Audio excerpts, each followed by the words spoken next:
I'm with Ian MacInnis of the Cornwall Colts, the red-hot Cornwall Colts, going for the longest winning stretch in the CCHL to date. 7 maybe tonight, Ian.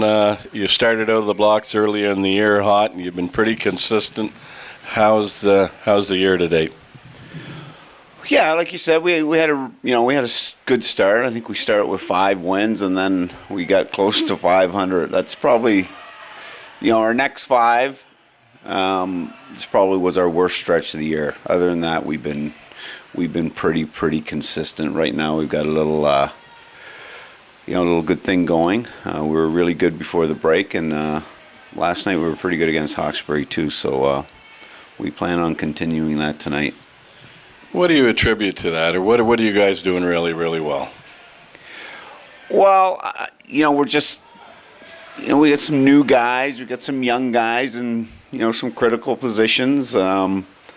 It takes some time for them. They're starting to just do little things well, make plays that are in front of them versus trying to make things up. So, that's been going very well, and obviously Leon Lascelles been very, very good in net. So that all accounts for wins. Big game last night with Hawkesbury, obviously, and the score at the end of the night 6-1. But how much you put into shots, obviously, Liam must have been pretty good last night. You're outshot 39-26, and it's 6 individual scores. Some balance there.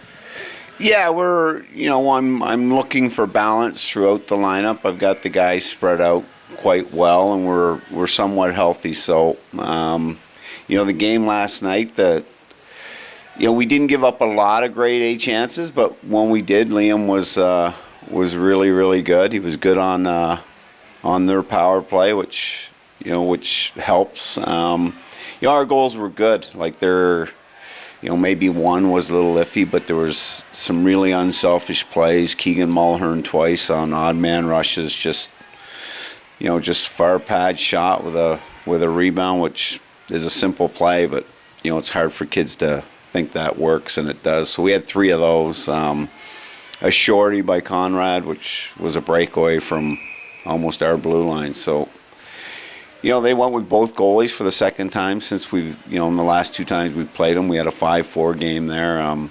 But, we're evenly matched, just like the Brockville Braves and the Cornwall Colts. There's a lot of teams that can win on any given night. So, yeah. Your numbers, I believe you're 3rd overall in the league, but things that stand out: 2nd in goals for and 3rd in goals against. Some solid numbers so far.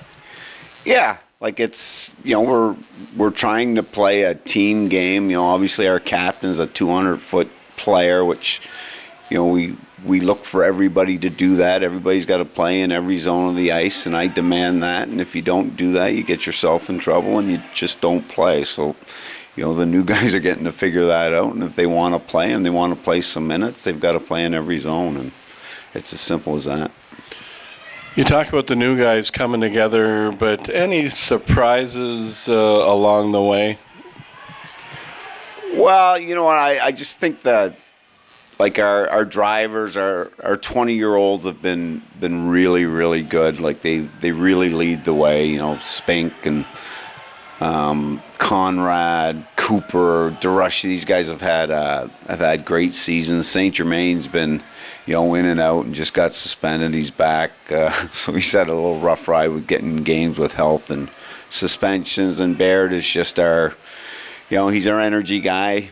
Just those guys are doing what's expected of them every night. So it's really, really helped. And that's what you need in guys that age. So it's been good. Back-to-back situations, do they have any effect? I mean, you play a fair amount of that, don't you? Yeah, well, we have by far the most in the league. They obviously do. It's the back-to-back's one thing, but we play 3 and 4, quite often. And early, the first part of the season before Christmas, we had a lot of them, and it gets us into situations, where we get. We can't refuel from a week to a week. It's depending on the 3 games and the 4. It takes a little bit of toll, but we've got a real good schedule going forward here. It was a grind the first half, but now it's we've got back-to-backs we can handle. That's the 3 and 4s that we for 3 months we had 3 a month. So anyway, we're okay with back-to-back. Ian, we talk about night to night in the CCHL. You got to kind of have everything going for you every night. Anything could happen. That's really indicative in this series. This will be the 5th game, but the first 4 games of this series, season series is 2-2, but they've been all 1-goal hockey games. Yeah, they're Brockville. I'm a big Johnson fan. Liam's got to match his performance, and Johnson's got to match Liam's performance tonight. It starts there. At every position, at every shift, you have to be on the money, because one breakdown could end the game. Like game 1, that's what happened.